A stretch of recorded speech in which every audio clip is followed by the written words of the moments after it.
החטופים, אני אומר גם מעל הבמה, אומר לי אותו הדבר.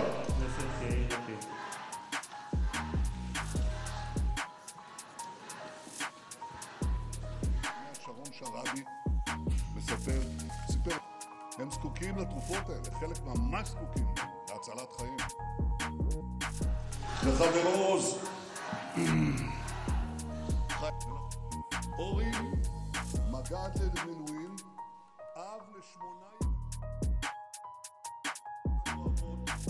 וכובע חטופים, אני אומר גם מעל הבמה הזאת, אנחנו לא עוזרים ולא... שאלתי אותו, מה דרוש לך?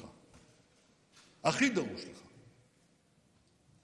והוא אומר לי, זמן. אנחנו צריכים זמן. אנחנו צריכים להמשיך עד הסוף.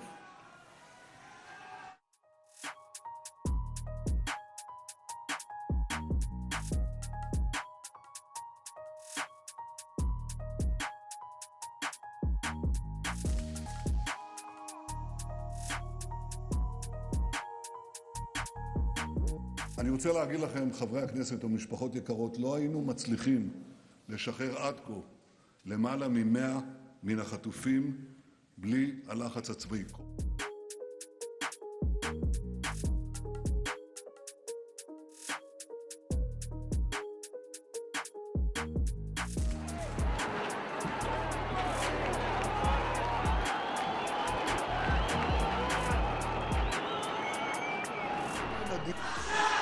אומר לי אותו הדבר.